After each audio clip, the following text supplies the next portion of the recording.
Pendant longtemps, j'étais probablement dans la même situation que toi en ce moment. Tu as ces pensées, ces aspirations de lancer une chaîne YouTube, ou peut-être que tu as déjà commencé, mais tu as l'impression que ça ne prend pas l'ampleur que tu voudrais, voire même que tu mérites. J'étais exactement dans cette situation. Cela fait maintenant 10 ans que je suis sur YouTube et il m'a fallu énormément de temps pour comprendre les rouages de la plateforme. Mais une fois que j'ai trouvé la clé, je peux te dire une chose. Enlève-moi mes actions en bourse, mon portefeuille immobilier, mes entreprises. Tant que j'ai YouTube, je sais que je serai multimillionnaire pour le reste de ma vie. C'est ça, la vraie puissance de YouTube quand c'est bien exploité. D'ailleurs, ce que je vais te montrer ici ne se limite pas à la création d'une chaîne YouTube pour accumuler des millions d'abonnés. Oui, bien sûr, cette chaîne en a beaucoup, mais j'ai aussi d'autres chaînes. J'ai une chaîne vlog qui sert un objectif bien précis et qui contribue à la croissance de certaines de mes entreprises, comme ma société de IA par exemple. J'ai aussi des chaînes plus spécialisées, comme ma chaîne business, qui s'adresse uniquement aux entrepreneurs à succès et aux chefs d'entreprise déjà établis. Je ne parle qu'à mon client idéal pour mon activité de licence. Avant de commencer, abonne-toi à cette chaîne et active les notifications pour ne pas rater les prochaines vidéos. Si je te dis tout ça, c'est parce que les conseils que je vais te donner aujourd'hui ne concernent pas seulement ta croissance personnelle, mais aussi celle de ton business. Il s'agit de construire une marque personnelle intentionnelle. Je ne vais pas te balancer des hacks YouTube Shorts pour générer des millions de vues. Après tout, ces vues, elles valent quoi? Quel est notre véritable objectif ici? Dans cette vidéo, je vais te montrer exactement ce que je ferais si je devais recommencer une chaîne YouTube aujourd'hui, en 2024, pour qu'elle me permette non seulement de réussir sur la plateforme, mais aussi d'atteindre mes objectifs personnels, financiers et professionnels. Le lendemain de Noël 2015, j'ai posté ma première vidéo sur YouTube. En y repensant, c'était l'une des meilleures décisions de ma vie. Mais honnêtement, ça n'a pas toujours été évident. Au début, j'étais juste un gamin avec de l'acné sur le visage, hyper stressé, en train de me demander ce que les gens allaient penser de moi. Est-ce que mon contenu est bien? Est-ce que je m'exprime correctement? Tu vois sûrement ce que je veux dire, parce que tu ressens peut-être exactement la même chose aujourd'hui. Mais ne t'inquiète pas, d'ici la fin de cette vidéo, toute cette pression que tu te mets, cette tendance à mettre YouTube sur un piédestal, tout ça disparaîtra. Je vais non seulement te donner des stratégies concrètes et applicables étape par étape, mais aussi des modèles mentaux pour réussir. Et crois-moi, peu importe à quel point ta première vidéo est mauvaise, elle ne pourra jamais être pire que mes premiers contenus. Quand j'ai commencé, mes vidéos étaient franchement nulles. J'étais complètement perdu, je ne savais pas ce que je faisais. Mais la bonne nouvelle, c'est que j'ai posté sur YouTube sans interruption depuis 10 ans. Je n'ai jamais supprimé mes vidéos, alors si tu veux voir mon évolution, remonte 10 ans en arrière sur ma chaîne. Tu y verras un gamin de 16 ans passionné de musculation, en train de documenter son quotidien, parler des livres qu'il lisait et essayer de monter sa première entreprise, même si, à l'époque, je ne savais même pas que c'était une agence. Je cherchais juste des clients qui me paieraient pour des services, surtout liés au contenu. Au bout d'un an, j'avais 1451 abonnés. Tu pourrais penser qu'après cette première année difficile, la croissance s'accélérerait. Mais non.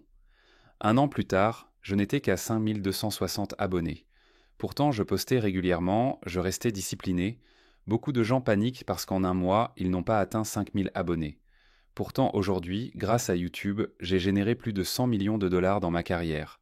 Je peux dire sans hésitation que YouTube y est pour beaucoup. La plupart des gens échouent au début. Soit ils ne se lancent jamais, soit ils abandonnent avant d'obtenir des résultats. Et je ne veux pas que ça t'arrive. Il y a 3 erreurs majeures que je vois tout le temps. Premièrement, trop réfléchir au contenu. Deuxièmement, avoir de mauvaises intentions en se lançant. Troisièmement, compliquer le processus inutilement. Je sais ce que tu te dis, je ne sais pas sur quoi faire du contenu. Je n'ai rien d'intéressant à partager, je ne suis pas un expert. La vérité, c'est que tu n'as pas besoin d'être un expert. Il suffit que tu sois un pas en avance sur quelqu'un d'autre. Quand j'ai commencé, je n'étais clairement pas un expert. J'avais 16 ans, je lisais un livre par semaine, je m'entraînais à la salle et je documentais mon parcours. Certains trouvaient ça inintéressant, mais d'autres y voyaient une source d'inspiration, car j'avais juste une longueur d'avance sur eux dans un domaine précis. Et aujourd'hui, c'est encore plus simple. Tu n'as pas besoin de matériel coûteux, d'expérience ou de stratégie complexe. Quand j'ai débuté, il y a 8 ou 10 ans, la qualité des smartphones n'était pas dingue. J'étais obligé de trimballer ma caméra partout parce que la différence entre une vraie caméra et un iPhone était flagrante. Mais aujourd'hui, je filme avec mon iPhone, alors que j'ai accès à des caméras de cinéma comme les Red Raptors, celles qu'utilise Netflix. C'est juste plus simple et efficace. Grâce à ça, YouTube est totalement démocratisé aujourd'hui. Tout ce dont tu as besoin, c'est d'un plan clair, étape par étape, qui fonctionne. Un plan qui t'évite de te poser trop de questions et qui est conçu par quelqu'un qui a construit sa marque personnelle depuis maintenant 10 ans. Mais attention, je veux être très clair sur un point. Fixe-toi le bon objectif dès le départ. Je ne suis pas là pour te transformer en influenceur. Si ton but est juste de devenir célèbre, libre à toi, mais ce n'est pas ma philosophie. Peut-être que ce n'est pas la vidéo qu'il te faut, dans ce cas. Moi, mon but, c'est d'apporter de la valeur et de construire mes entreprises.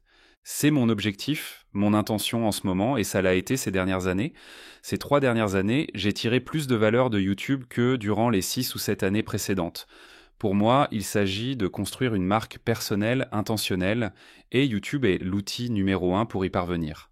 Alors que la plupart des gens courent après des métriques de vanité comme les vues, je me concentre sur l'attraction de clients qui veulent réellement acheter ce que je vends, parce que les vues ne peinent pas les factures, alors que les clients, oui.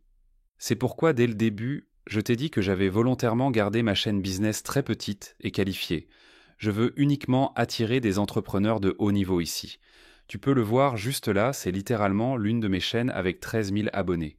Je pourrais publier ce contenu sur ma chaîne principale qui a 5,5 millions d'abonnés, mais je ne le fais pas car l'audience à laquelle je m'adresse ainsi que ma manière de m'exprimer sont complètement différentes sur cette chaîne par rapport à l'autre.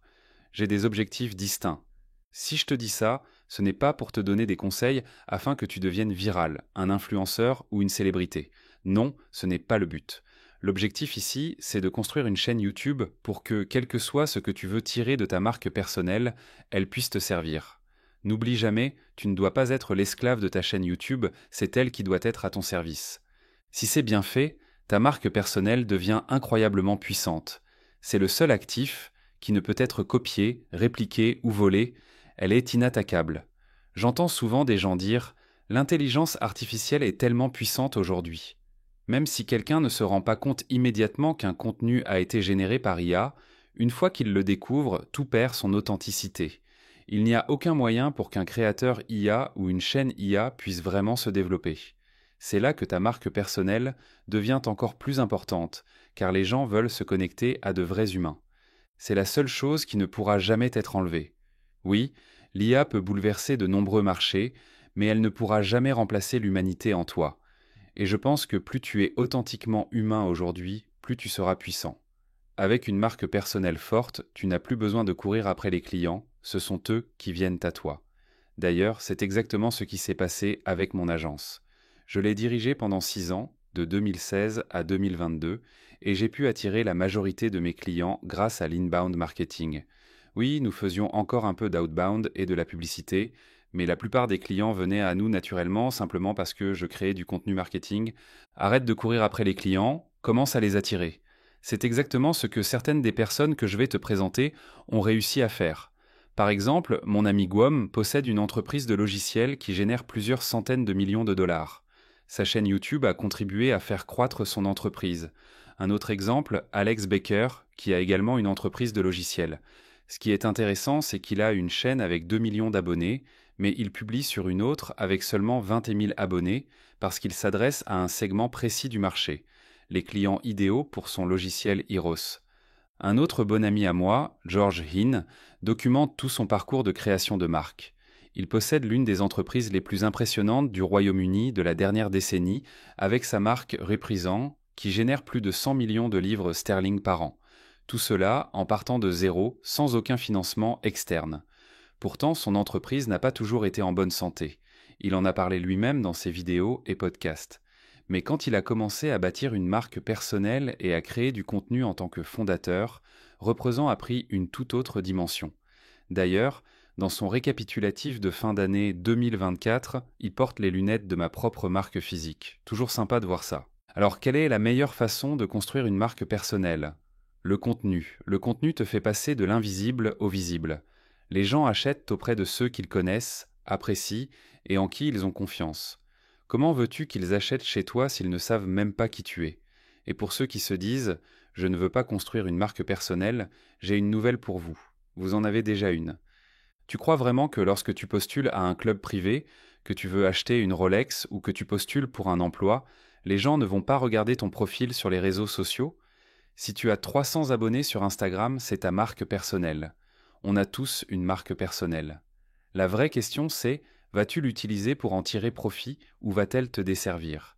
Parce que pour beaucoup d'entre vous, votre page Facebook, votre Instagram ou n'importe quel autre réseau vous fait plus de mal que de bien.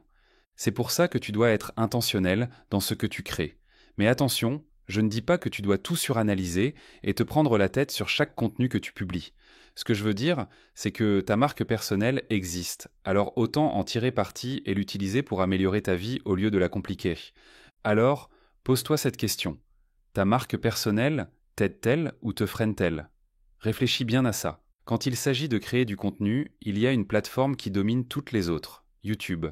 Lorsqu'une personne regarde tes vidéos YouTube, elle passe des heures avec toi. En fait, la règle du 7-11-4 explique qu'un acheteur a besoin de 7 heures d'interaction avec toi, à travers 11 points de contact et dans 4 environnements différents avant d'effectuer un achat. Donc, si tu veux transformer un spectateur en acheteur, le meilleur moment pour commencer, c'est maintenant. En réalité, aujourd'hui est le meilleur moment pour se lancer. Si tu as suivi l'évolution de YouTube ces derniers mois, tu as sûrement remarqué un énorme changement dans leur algorithme. Désormais, YouTube favorise les petits créateurs plutôt que les gros. J'ai commencé à remarquer ça il y a quelques mois quand j'ai vu des vidéos avec 57 vues apparaître dans mon fil d'accueil. Je me demandais pourquoi elles m'étaient suggérées. Mais c'est en fait une initiative de YouTube qui cherche à rééquilibrer les chances entre petits et grands créateurs. Alors oui, c'est peut-être une mauvaise nouvelle pour moi, qui ai une grande audience, mais c'est une excellente nouvelle pour toi, parce que maintenant, YouTube donne sa chance aux petits créateurs. Je vois aussi beaucoup de gens dire qu'ils veulent créer du contenu mais ne veulent pas montrer leur visage. D'autres trouvent ça gênant. Ma question est, qu'est-ce qui te fait peur? Et pourquoi ne veux-tu pas montrer ton visage? Parce que, au fond, c'est quelque chose que tout le monde aspire à faire. Et d'ailleurs, je vais te le prouver.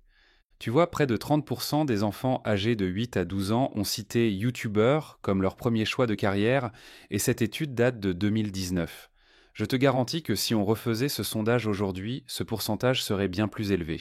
De plus, une autre étude a montré que 54% des adultes âgés de 18 à 60 ans déclarent qu'ils quitteraient leur emploi pour devenir créateurs de contenu à plein temps. Donc, pour commencer, je veux te lancer un petit défi. C'est bien beau de regarder cette vidéo YouTube et de se dire « Oh oui, c'est cool, c'est une information intéressante ». Mais je veux que tu relèves ce défi car il ne suffit pas juste de regarder des vidéos YouTube, il faut aussi passer à l'action, même si ce n'est qu'un petit pas. Je ne suis pas en train de te dire que tu dois t'engager à fond dans un planning YouTube ou que ça doit devenir ta carrière à temps plein. Non, tu peux juste tester les choses. Parfois, c'est bien de juste tremper un orteil dans l'eau. Si on m'avait dit, lorsque j'ai créé ma première vidéo YouTube, que je devais absolument m'engager à faire ça toute ma vie, ça m'aurait probablement fait peur. Donc parfois, il suffit juste de se dire « Ok, je vais tester, voir ce que ça donne ». En fait, on va même aller encore plus lentement. Tu ne vas même pas encore poster ta première vidéo, je ne te mets même pas au défi de faire ça. À la place, voici ce que je veux que tu fasses. Prends ton téléphone ou une caméra et engage-toi à filmer 10 vidéos. Tu n'as même pas besoin de les poster, en fait, je ne veux pas que tu les postes. Le monde n'a pas besoin de voir ces vidéos, elles sont juste pour toi. Prends ton téléphone, ta caméra, ce que tu veux, et filme 10 vidéos au cours des 10 prochains jours, donc une par jour.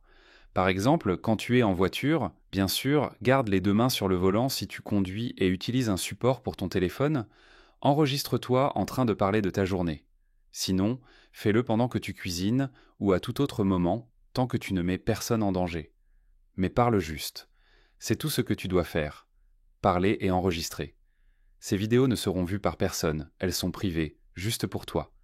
Dis ce qui te passe par la tête, raconte une histoire, parle de ta journée, partage une réflexion, un truc qui t'a marqué, une leçon que tu as apprise, un truc qui t'énerve, peu importe. Ne te juge pas. Tu peux même parler du fait que tu préfères les chiens aux chats et expliquer pourquoi. Le contenu n'a aucune importance. Ce qui compte, c'est juste de s'habituer à s'enregistrer. Aujourd'hui, pour moi, c'est devenu naturel, je me sens aussi à l'aise en train d'enregistrer qu'en ne le faisant pas. Mais ça vient avec la répétition. C'est pour ça que la meilleure chose à faire est d'enregistrer ces 10 vidéos. Quand je dis idiots qui ne verront jamais la lumière du jour. Voilà donc mon défi pour toi. Relève-le et fais une vidéo par jour pendant 10 jours. Maintenant, passons à comment réellement cartonner sur YouTube. Et non, tu n'as pas besoin de millions d'abonnés. Tout ce qu'il te faut, c'est une micro-niche et une marque personnelle forte. Avant d'entrer dans les concepts plus avancés, je vais partager quelques bases. Alors prends un stylo et du papier, parce que peu importe où tu en es dans ton parcours, tu vas tirer quelque chose de cette vidéo. Tout commence avec ce que j'appelle la trifecta du contenu, qui repose sur 3 éléments: le contenu, le plan et le packaging. Le contenu, c'est ce que tu crées. Le plan, c'est comment tu le crées. Le packaging, c'est comment tu le présentes. Maintenant, peut-être que tu te dis: je ne sais pas quoi créer comme contenu, je n'ai rien d'intéressant à partager, je ne suis expert en rien. Mais comme je l'ai dit, tu n'as pas besoin d'être un expert. Tu as déjà tout ce qu'il te faut sous la main et je vais te donner un exemple. Il y a un gars qui s'appelle Goa Douane, j'espère ne pas écorcher son nom, qui a commencé à créer du contenu sur des sujets qui l'intéressaient, comme l'image de marque personnelle et l'entrepreneuriat. En seulement 7 mois, il a atteint 6000 abonnés sur YouTube. Pour te donner une idée, il m'a fallu plus de 2 ans pour atteindre ce même palier. Et tout ce qu'il a fait, c'est parler de ce qui l'intéressait, de son expérience et de son expertise. D'ailleurs, si tu regardes sa chaîne, tu verras qu'il n'avait aucune intention précise au départ. Il s'est juste dit: je vais enregistrer et voir où ça me mène. Il n'avait aucun plan de développement de marque personnelle sur 12 ou 24 mois. Il a juste posté sa première vidéo et a laissé les choses évoluer naturellement. Il y a aussi Alexis, un gamin de 13 ans, et je dis gamin dans le sens le plus respectueux possible, qui gagne 50 000 $ avec seulement 2000 abonnés. Il ne s'est jamais présenté comme un expert. Tout ce qu'il fait, c'est analyser le marché et partager son point de vue unique sur certains sujets. Certains pourraient même le considérer comme une autorité dans son domaine. Mais en réalité, que tu te considères comme une autorité ou non, ça n'a aucun impact direct sur l'argent que tu peux gagner. Je veux vraiment que tu comprennes ça. Il n'a jamais dit « je suis un expert en X ou Y ». Il donne simplement son avis sur des sujets qu'il analyse. Et beaucoup de gens se disent « oh, c'est intéressant, il a l'air d'en savoir plus que moi, donc j'aimerais payer pour ses services, son expertise, son agence ou son conseil ». Donc, comme je l'ai dit, tu n'as pas besoin de te proclamer expert. Juste en créant du contenu, tu seras déjà perçu comme une autorité. C'est exactement ce qui se passe avec Dry Creek Dwayne. Son style unique et son point de vue affirmé sur certains sujets attirent une audience spécifique. Il crée du contenu. Encore une fois, il ne se présente pas comme un expert de la vie, un coach de vie ou quoi que ce soit d'autre. Il parle simplement de ce qui lui passe par la tête, et pourtant, beaucoup de gens le perçoivent désormais comme une autorité, un expert, une figure paternelle, ou tout simplement comme la personne qu'ils veulent écouter. C'est pour cela que je te dis que tu ne dois pas te mettre la pression. Même moi, si tu m'avais dit en 2016 ou 2017, quand je commençais à créer du contenu, que j'étais un expert, je ne l'aurais jamais cru. Pas du tout. En fait, quand je regarde mes vidéos de 2016 et 2017 aujourd'hui, je ressens parfois un peu de gêne. Mes premiers clients, sincèrement, je me sens un peu mal pour eux, car mon contenu était horrible. Pourtant, je vendais des services de photos et de vidéos à mes clients. J'ai donné tout ce que j'avais à l'époque, j'ai fait de mon mieux pour eux, mais avec le recul, quand je vois combien on me payait pour mes services d'agence et de création de contenu par rapport à mon niveau de compétence, c'est choquant. Je n'aurais jamais dû être payé autant. Mais encore une fois, parce que je créais du contenu, j'étais perçu comme une autorité et j'ai pu facturer des prix premium grâce à cela. Maintenant, regarde quelqu'un comme James Clear, connu pour ses travaux sur les habitudes, ou Cal Newport, connu pour son concept de Deep Work. Ces gars-là dominent leur domaine parce qu'ils ont décidé de commencer à créer du contenu sur des sujets qui les passionnent réellement, et le public a adhéré. Mais pour que ça fonctionne, tu dois apporter une réelle valeur à ton audience. Alors comment apporter de la valeur ? Beaucoup de gens pensent qu'il faut forcément faire des vidéos éducatives avec un processus en étapes, mais non, il y a plusieurs manières de créer de la valeur. D'abord, en documentant ton parcours. Ne cherche pas à être parfait, sois simplement authentique. Ensuite, en partageant une perspective unique.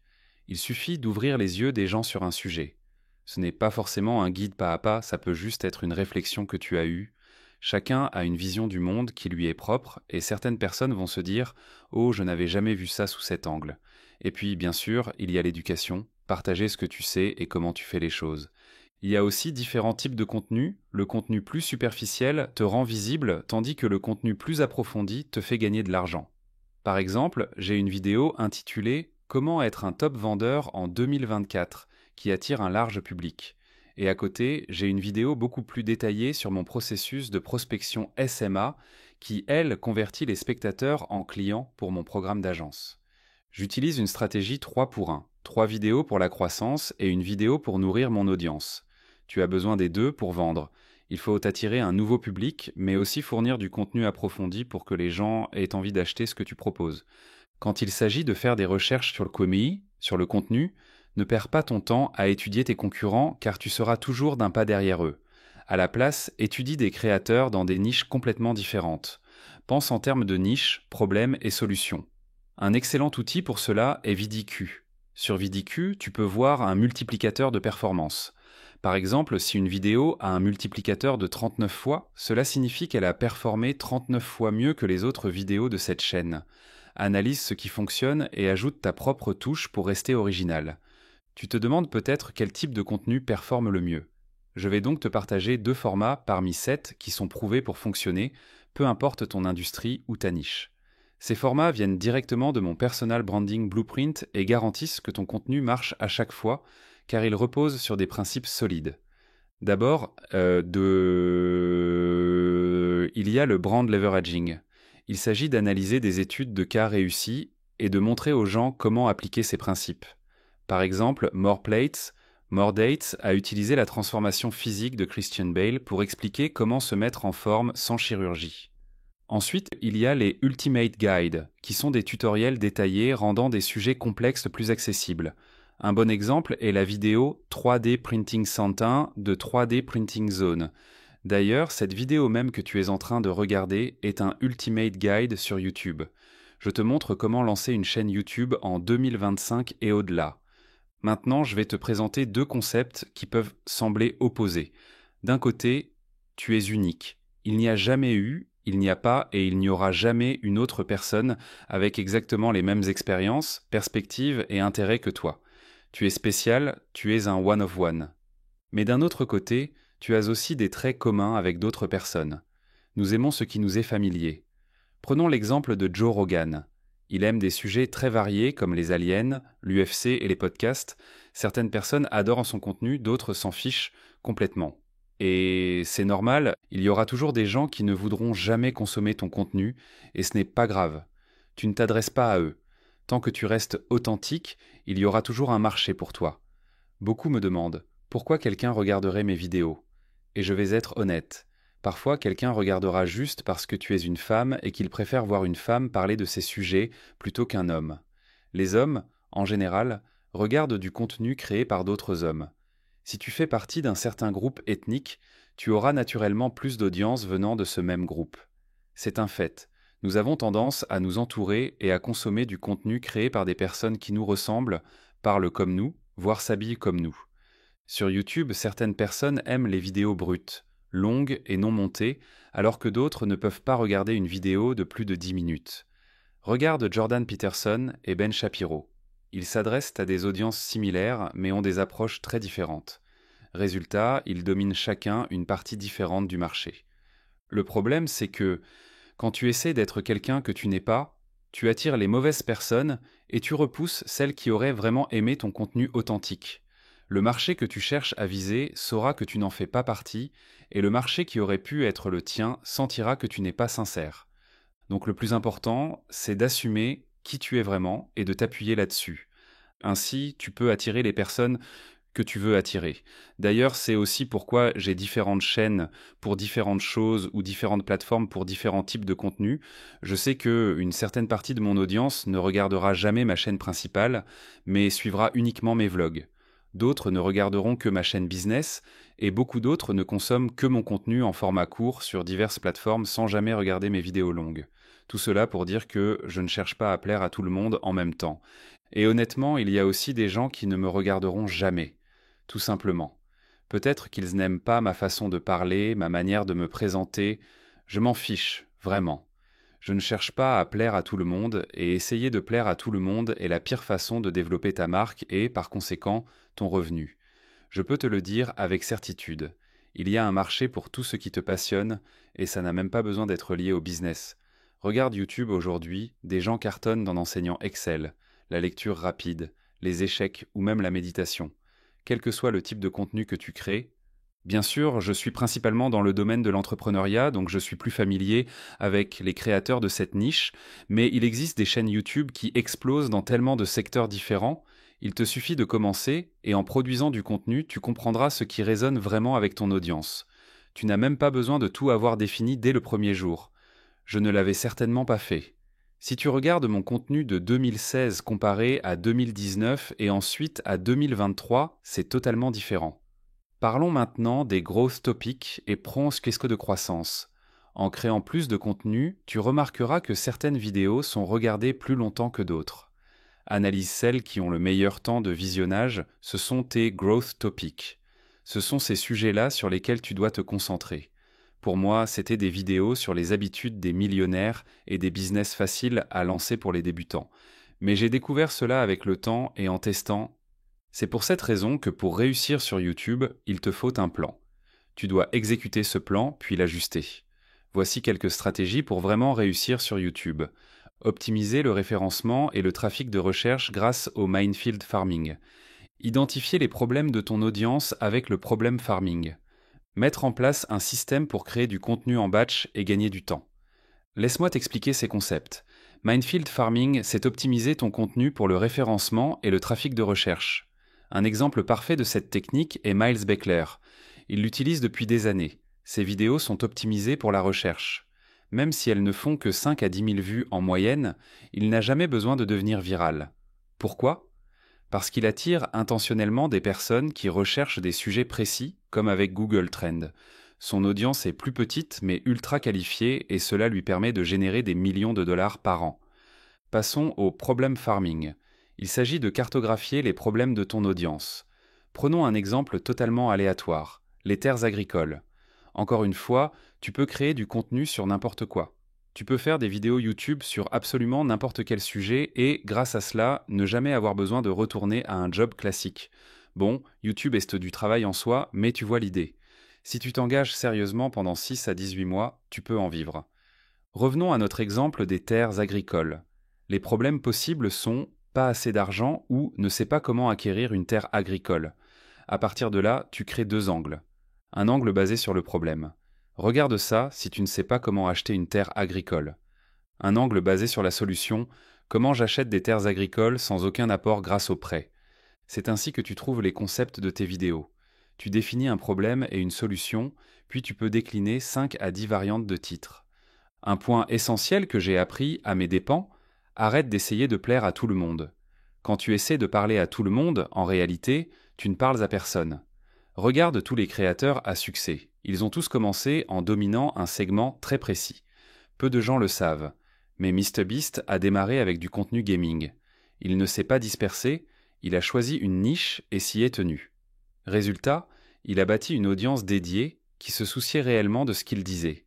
Ensuite, avec le temps, son contenu a évolué et son audience a grandi avec lui. C'est la même chose pour moi. J'ai commencé avec du contenu sur les agences marketing. Enfin, au départ, je ne faisais que documenter ma vie en construisant mon agence. Et au fil du temps, de plus en plus de gens m'ont demandé « Comment fais-tu pour gérer une agence ?» Donc j'ai créé du contenu sur le sujet. J'ai montré comment je construisais mon business, des appels de vente, la signature de clients, parfois la perte de clients, le recrutement, la manière dont on obtenait des rendez-vous, tout ça. Ensuite, j'ai élargi mon contenu à l'entrepreneuriat en général et aujourd'hui, je m'ouvre encore plus. Mais ce fut une décision stratégique alignée sur mes objectifs personnels et business. Par exemple, avec mon entreprise de IA, n'importe qui dans le monde peut acheter mes services. Donc, pour moi, élargir ma niche fait sens aujourd'hui. Mais au début, tu dois commencer petit. Plus ta niche est précise, plus tu as de chances de te démarquer, car il y a moins de concurrence. Ne te mets pas trop de pression. Regarde comment j'ai commencé. J'ai évolué du bodybuilding, complètement aléatoire, au fitness, puis au business d'agence marketing. J'ai commencé avec du contenu sur le fitness, puis j'ai documenté la construction de mon entreprise, et enfin, je suis passé à des conseils détaillés sur les agences marketing. Tu n'as rien à perdre au début. Ton contenu va évoluer avec le temps. Ce que tu produis aujourd'hui ne ressemblera en rien à ce que tu feras dans 6 mois, 1 an, 3 ans ou 5 ans. Une erreur courante. Beaucoup de créateurs compliquent trop leur contenu. Pour simplifier, voici un processus en 6 étapes que j'utilise encore aujourd'hui. Trouver la grande idée. Rédiger un titre et une miniature accrocheur. Écrire un script. Filmer. Monter la vidéo. Publier. Pour encore plus de clarté, voici mon Power of Three Framework pour rédiger tes scripts. Une grande idée. Un hook accroche. 3 points principaux, 3 sous-points. Une conclusion claire. Ce format te permet d'avoir une vidéo entre 8 et 15 minutes. Tu peux bien sûr l'étirer, mais cette structure seule suffit pour une vidéo de qualité. Si tu trouves que cela représente trop de travail, rends-le simple. Choisis un jour par semaine pour filmer. Moi-même, je fais ça. Je bloque une journée où j'enregistre 2, 3, voire 4 ou 5 vidéos d'un coup. Cela me fait gagner un temps fou. Ensuite, ne te complique pas la vie avec le matériel. Tu n'as besoin que d'un bon micro et d'un arrière-plan propre. C'est tout. Plus tard, tu pourras embaucher un monteur, mais ce n'est même pas nécessaire au début. Moi-même, j'ai une équipe et le meilleur matériel possible, mais hier encore, j'ai posé mon iPhone, j'ai filmé pendant 30 minutes et c'était suffisant. Je n'ai même pas besoin de l'éditer, il y a peut-être 5 ou 6 coupes où j'ai essayé de retrouver mon idée ou où j'ai un peu trébuché sur mes mots, mais à part ça, c'était la chose la plus simple à faire. Plus tard, bien sûr, tu pourras réinvestir dans du meilleur matériel ou un setup plus professionnel, mais regarde par exemple Wizard Liz. Elle a gagné 7 millions d'abonnés en 3 ans, et tout ce qu'elle a fait et continue de faire aujourd'hui, c'est enregistrer avec son iPhone. Pas de setup sophistiqué, pas de montage extravagant, juste du contenu de valeur qui a résonné avec son audience. Maintenant, parlons de ton plan d'action pour les 90 prochains jours.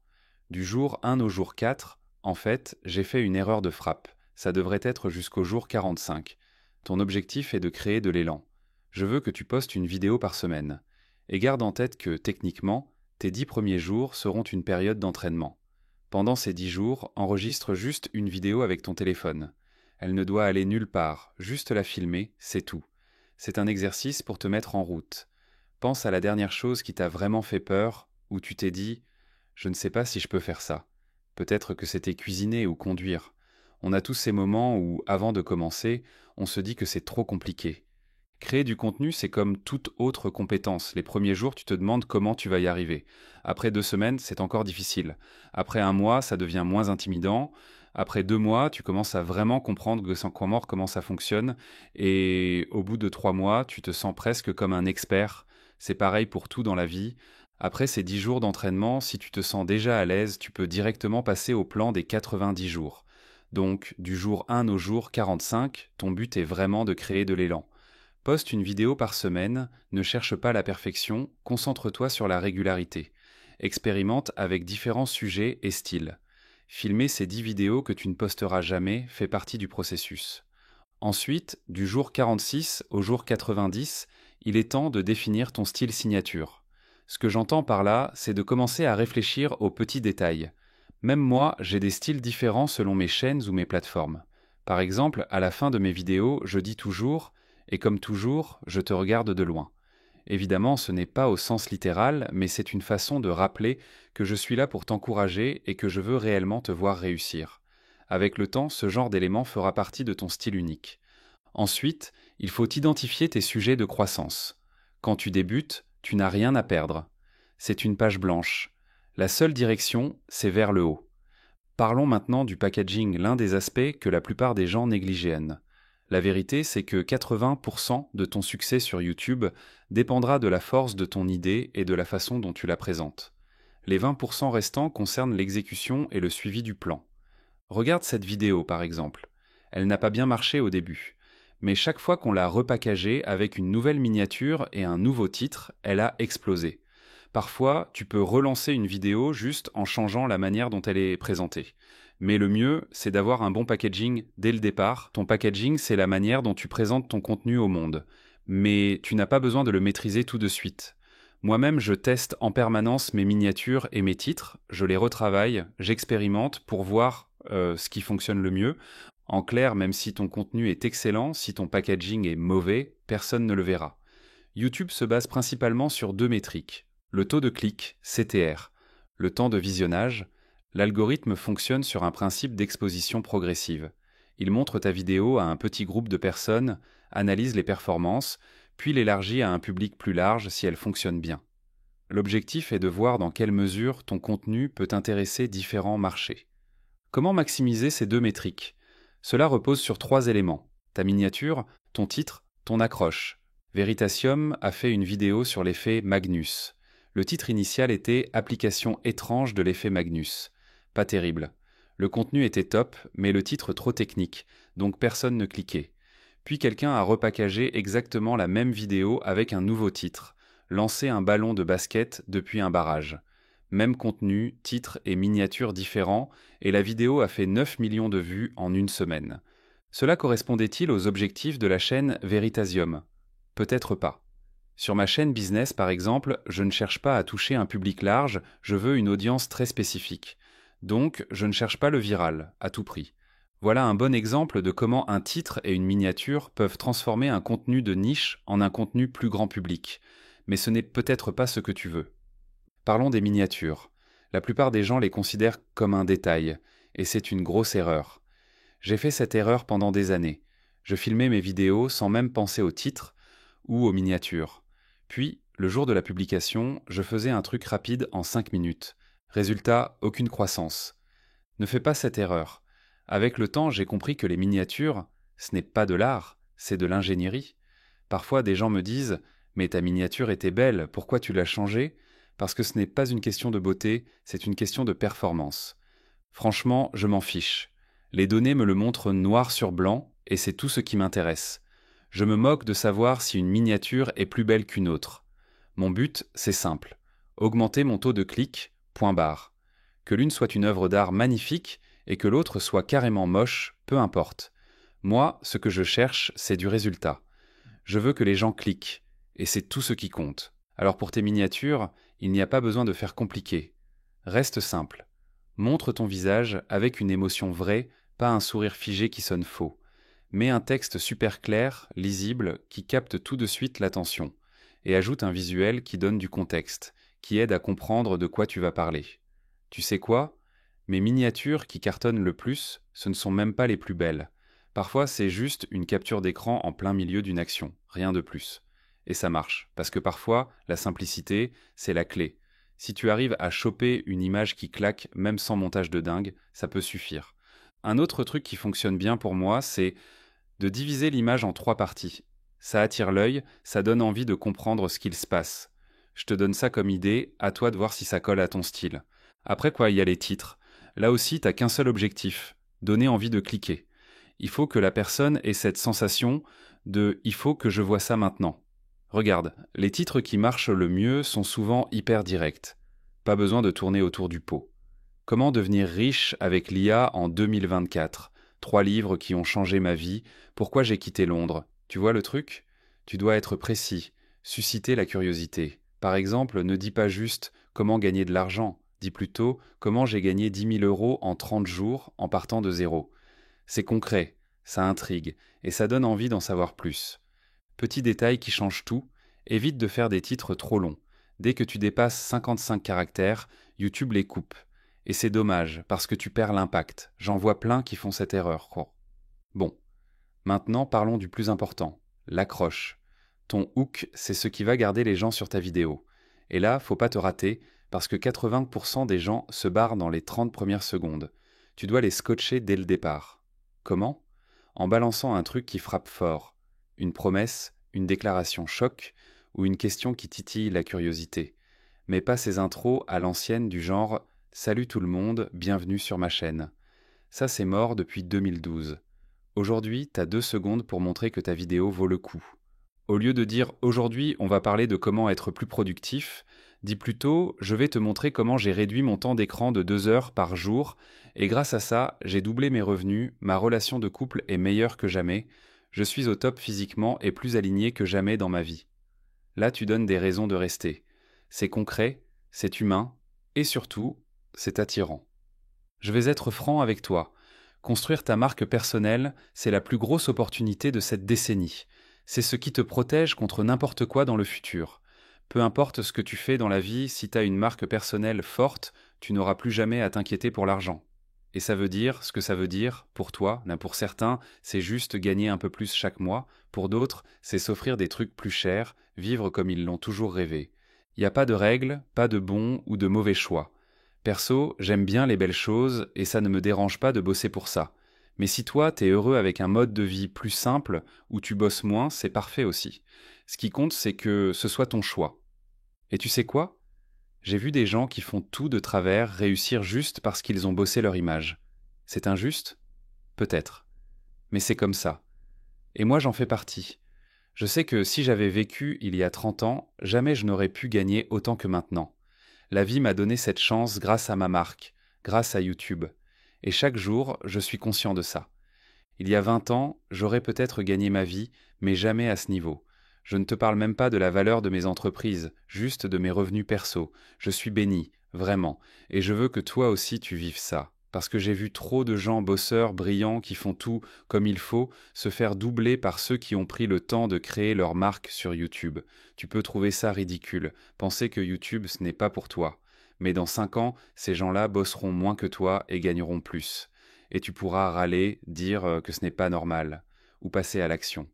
En plus, aujourd'hui, en 2025, réussir sur YouTube, ce n'est pas une histoire de setup pro, ni d'avoir 10 ans d'expérience. Ce qui marche, c'est l'authenticité, la régularité et une vraie intention. Tu dois créer plus que tu ne consommes. Et là, tu gagnes. Tu vois, beaucoup passent 3, 4, 5 heures par jour sur YouTube à regarder des vidéos, et c'est ok, moi aussi je regarde, mais en général, je passe 30 minutes, 1 heure, grand max. Je regarde ce qui marche, j'analyse, j'apprends. Et même avec ça, je reste curieux. Mais passer des heures à mater des vidéos sans jamais en créer une seule, là c'est une erreur. T'as pas besoin de millions d'abonnés ou de vues. Ce qu'il te faut, c'est une petite audience de gens qui te font confiance et qui achèteront ce que tu proposes, simplement parce que c'est toi. Et retiens bien ça, t'es à une seule vidéo de construire une marque ou un business à 1 million d'euros. Juste une. Avant de partir, je vous pose une dernière question. Est-ce que vous allez commencer à construire votre marque personnelle aujourd'hui? Ou est-ce que vous serez exactement au même endroit dans 5 ans à vous demander pourquoi vous ne l'avez jamais fait? Ça, c'est une question à laquelle vous seul pouvez répondre. Voilà, c'est tout ce que j'avais à dire. J'espère que cette vidéo vous a été utile. Et comme toujours, je vous regarde de loin et je vous soutiens à 100%.